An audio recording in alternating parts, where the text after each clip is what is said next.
यहाँ जो सिस्टम है ना, मैं तो फिशरमैन के लिए लगाई है। मैंने वहाँ पानी के डैम बना दिए, मैंने ऑक्टोपस के पिंजरे, झींगे के पिंजरे।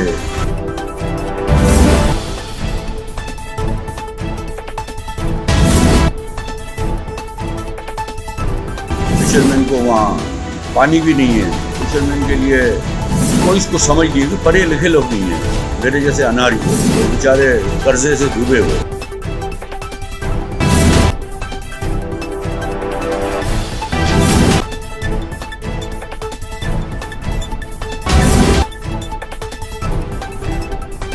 तो इस शौक के अंदर में वहाँ गया, जाके वो कंपनियाँ में बनाई, कंपनी बना के कंप्लीट नहीं हुई तो उसने केसी के अंदर केस डाल दिया, भाई हमारा केस चल रहा है और ये कंपनी को आप बिजली नहीं लगा सकते। और फिर इसके बाद वो कोर्ट के अंदर मेरे पर 22A की एप्लीकेशन के ऊपर मेरे को केस बना दिया। मैंने 4 लाख रुपए का सामान छोड़ दिया। तो वो केस आज 2.5 साल से चल रहा है।